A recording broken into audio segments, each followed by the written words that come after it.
हरे कृष्णा कृष्णा कृष्णा हरे हरे, हरे रामा रामा रामा हरे हरे। इस महामंत्र का जाप आपने ऑलमोस्ट हर इंडियन के मुंह पर एक ना एक बार तो जरूर सुना होगा। एंड इनफैक्ट सिर्फ इंडियंस ही नहीं, बहुत सारे फॉरेनर्स को भी सुना होगा। एंड आपने ये भी देखा होगा कि कितने सारे फॉरेनर्स आज Indian dresses, Indian traditional dresses में श्री भगवत गीता को भी डिस्ट्रीब्यूट करते हुए आपको दिखते होंगे। क्यों ऐसा हो रहा है कि इतने सारे फॉरेनर्स इतनी डेडिकेटली हरे कृष्णा का जाप कर रहे हैं? एंड किस तरीके से वो लोग स्कॉन से इतने डिवोटी होकर जुड़े हैं? एंड स्कॉन ने ऐसा क्या मूवमेंट स्टार्ट किया, स्कॉन ने ऐसी क्या एक्सपोनेंशियल ग्रोथ करी जिससे कि आज उनके ऑलमोस्ट ऑल ओवर वर्ल्ड में 600 प्लस सेंटर्स अवेलेबल हैं।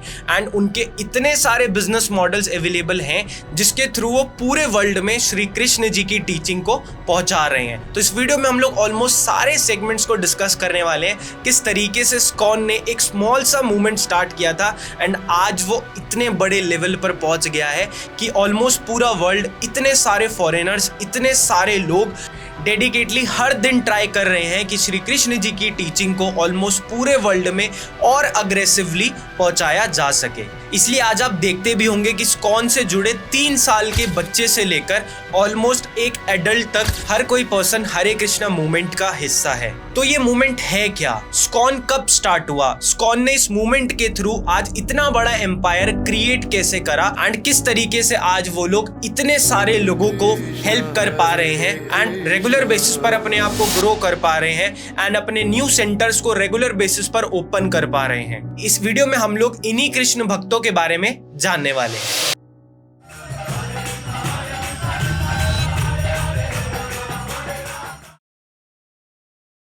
हरे कृष्णा मूवमेंट एक ऐसा हिंदू मूवमेंट है जो गौड़ीय वैष्णविज्म से ओरिजिनेट हुआ था। इस मूवमेंट के सभी सदस्य लगातार हरे कृष्णा का जाप करते हैं। इस मूवमेंट को 16वीं सेंचुरी में बंगाल में श्री चैतन्य महाप्रभु जी ने स्टार्ट किया था। उनका जन्म 1486 में हुआ था। उन्होंने संस्कृत भाषा को सीखा एंड उसी के टीचर बनकर लोगों को शिक्षा देना स्टार्ट किया। पर उनकी नॉर्मल लाइफ में एक बड़ा चेंज तब आया जब उनकी मुलाकात ईश्वरपुरी जी से हुई, जो एक जाने माने स्पिरिचुअल गाइड थे।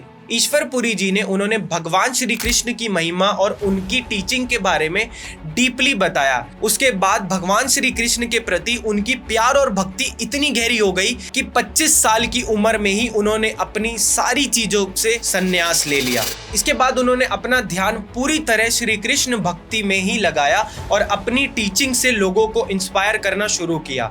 उन्होंने जो भक्ति मूवमेंट स्टार्ट की थी, देखते ही देखते उसमें कई लोग शामिल होते गए। उन्होंने लोगों को बस इतना ही कहा कि श्री कृष्ण का नाम जपना सबसे बड़ी भक्ति है। और आज ऐसे ही चैतन्य महाप्रभु जी का नाम बंगाल से लेकर पूरे भारत में फैल गया। इसके बाद उन्होंने अपने गांव में बहुत अच्छे से श्री कृष्ण जी का नाम जपना स्टार्ट किया एंड वहां के लोग थोड़े से परेशान हो गए क्योंकि उस टाइम पर इतना ये मूवमेंट बहुत पॉपुलराइज नहीं हुआ था। तो उन लोगों ने अपनी कंप्लेंट को डायरेक्टली काजी के पास ले जाना सही समझा कि श्री चैतन्य जी अब इस जाप को नहीं करेंगे। तो उन्होंने एक डिसओबीडियंस मूवमेंट को स्टार्ट कर दिया और अपने फॉलोअर्स के साथ काजी के घर पहुंचे।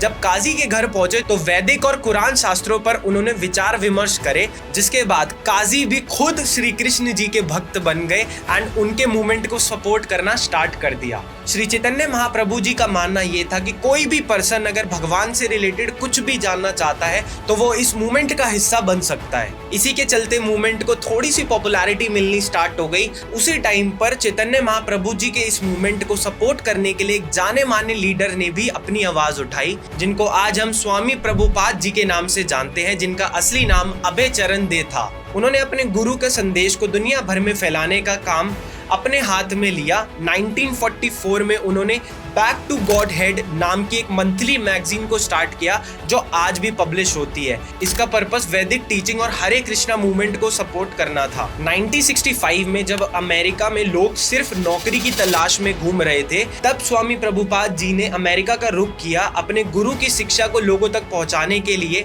अमेरिका गए और वहां पर उस टाइम पर एक हिप्पी कल्चर का ट्रेंड था। हिप्पी कल्चर अमेरिका का एक ऐसा मूवमेंट था जहां लोग समाज के स्टीरियोटिपिकल रूल्स को तोड़ रहे थे, दारू और ड्रग्स का सेवन कर रहे थे। उनकी ऐसी हालत देखकर स्वामी प्रभुपाद जी ने सोचा कि इनको भगवान श्री कृष्ण की बहुत जरूरत है और उन्होंने उन्हीं श्री कृष्ण जी के बारे में बताना स्टार्ट किया, जिससे बहुत सारे लोग हिप्पी मूवमेंट को छोड़कर हरे कृष्णा मूवमेंट के फॉलोअर बन गए। एंड उसके बाद जब 1968 में प्रभुपाद जी के फॉलोअर्स यूके पहुंचे तो उन्होंने बीटल्स तक पहुंचने की कोशिश करी। बीटल्स उस वक्त दुनिया के सबसे ज्यादा फेमस लोग थे और स्कॉन को लगा कि अगर बीटल्स उनका मंत्रा गाएंगे, उनका संदेश लोगों तक बहुत जल्दी पहुंच जाएगा।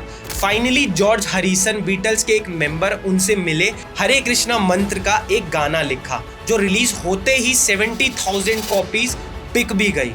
ऐसे ही हरे कृष्णा मूवमेंट की पॉपुलैरिटी कई देशों तक रातों रात बढ़ गई। इसके बाद जॉर्ज हरिसन ने माई स्वीट लॉर्ड गाना रिलीज किया, जिसमें हरे कृष्णा मंत्र था। इस गाने की उस टाइम पर 5 मिलियन कॉपीज बिकी। उसके बाद ये मूवमेंट ग्लोबल लेवल पर बहुत पॉपुलर हो गया। स्कॉन ने इस संदेश को और इस मूवमेंट को और ग्लोबल लेवल तक पहुंचाने के लिए और भी स्ट्रैटेजीज को अडॉप्ट किया एंड उन्होंने जरूरतमंद होमलेस लोगों को फ्री में खाना खिलाना भी स्टार्ट किया। बहुत सारे लोगों को आश्रम भी प्रोवाइड किए, रहने की जगह भी प्रोवाइड करी एंड उसके थ्रू उनकी पॉपुलैरिटी और इमेंसली इंक्रीज होनी स्टार्ट हो गई। पर आप भी ये सोच रहे होंगे कि इस मूवमेंट की जो स्टार्टिंग थी उस टाइम पर इतने ज्यादा लेवल पर रेवेन्यू या अमाउंट नहीं था जिसके थ्रू वो इतने सारे लोगों तक अपनी फैसिलिटीज पहुंचा सके एंड लोगों को free home, free food provide कर सके। तो इन सब चीजों के लिए पैसा आता कहां से था? तो चलिए एक बार पूरे इस्कॉन के रेवेन्यू मॉडल को समझते हैं। सबसे पहले सोर्स है डोनेशन और मेंबरशिप प्रोग्राम।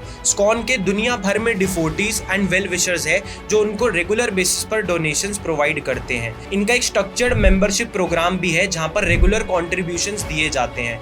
कई बार वेल्थी लोग स्पेशल ओकेजन्स पर टेम्पल कंस्ट्रक्शंस के टाइम बहुत बड़े बड़े अमाउंट भी डोनेट करते हैं। जैसे फोर्ड कंपनी के मालिक हेनरी फोर्ड स्कॉन के बहुत बड़े फॉलोअर्स हैं एंड वो रेगुलर बेसिस पर काफ़ी अच्छी डोनेशंस प्रोवाइड करते हैं। दूसरा मेजर सोर्स है बुक सेल्स।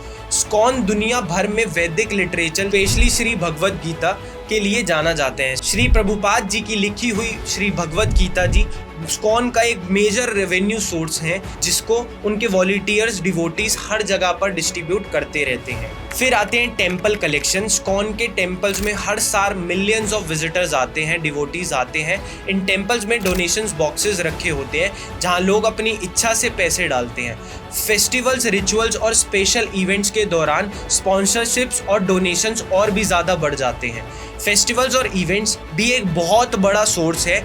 जन्माष्टमी, रथ यात्रा, दिवाली जैसे इवेंट्स के टाइम पर स्कॉन ग्रैंड सेलिब्रेशन करते हैं। इन इवेंट्स में एंट्री फीस, स्पॉन्सरशिप्स और फेस्टिवल रिलेटेड मर्चेंडाइज की सेल से भी एक सिग्निफिकेंट रेवेन्यू जनरेट होता है। नेक्स्ट, स्कॉन की एक फूड चेन भी अवेलेबल है, Govindas restaurant and food businesses. ये फूड चेन भी एक इंपॉर्टेंट रेवेन्यू स्ट्रीम है।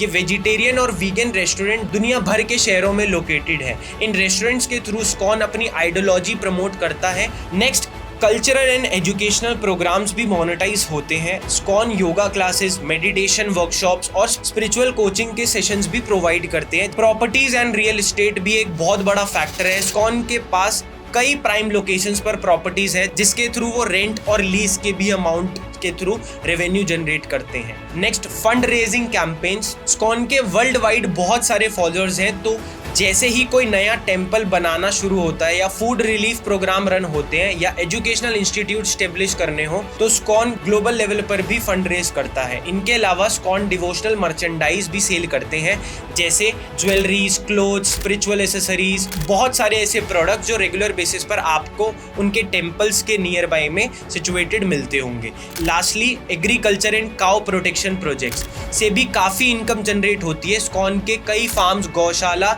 है जहां पर वो ऑर्गेनिक प्रोडक्ट्स, डेयरी प्रोडक्ट्स और होममेड गुड्स को बेचते हैं। यहाँ से आपको पता चला होगा स्कॉन का बिजनेस मॉडल जो है वो कितना डाइवर्सिफाई है। बट यहाँ पर एक बहुत मेजर पॉइंट आता है, दैट इज कि अगर इतना बड़ा एम्पायर क्रिएट हुआ है जिसके बिहाइंड एक बहुत बड़ा रीजन है, दैट इज कि भगवान श्री कृष्ण जी की टीचिंग को वर्ल्ड वाइड लेवल पर पहुंचाना, बिकॉज उनकी टीचिंग के थ्रू हम लोग अपने देश का ही नहीं पूरे वर्ल्ड का एक बहुत अच्छे लेवल पर कल्याण कर सकते हैं। तो इतने बड़े लेवल पर लोगों को फूड शेल्टर प्रोवाइड करने के लिए ऑफ कोर्स आपको मनी की रिक्वायरमेंट होगी। तो इसी रीजन की वजह से उन्होंने अपने रेवेन्यू मॉडल को इस तरीके से डाइवर्सिफाई किया है कि वो लोग अच्छी क्वालिटी का फूड शेल्टर हर उन लोगों तक पहुंचा सके जिनको एक्चुअल में उन सब चीज़ों की नीड है। पर याद रखिए दोस्तों, जब भी हम लोग किसी धार्मिक मूवमेंट की बात करते हैं तो उसके पीछे चाहे जितने भी अच्छे संदेश हो, जितनी भी अच्छी फीलिंग्स हो, बस संदेश वाहक इंसान ही है, तो उनसे गलतियां हो सकती हैं। इस कृष्ण जन्माष्टमी हम लोग श्री कृष्ण जी की बहुत सारी टीचिंग को अपनी लाइफ में इंप्लीमेंट कर सकते हैं। उनकी बहुत फेमस एक टीचिंग है, कर्म पर फोकस करो और फल की इच्छा छोड़ दो। एंड एक्चुअल में अगर आप इस चीज को फॉलो करते हो तो आपको सिर्फ और सिर्फ कर्म पर फोकस करना है, भगवान ऑटोमेटिकली आपके फल की चिंता खुद करने लग जाते हैं। तो इस कृष्ण जन्माष्टमी हम लोग एक प्रण लेते हैं कि हम लोग श्री कृष्ण जी की और भी बहुत सारी टीचिंग्स को अपनी लाइफ में इंप्लीमेंट करेंगे एंड थ्रू आउट अपनी लाइफ में ग्रो करना स्टार्ट करेंगे। जय श्री कृष्णा दोस्तों।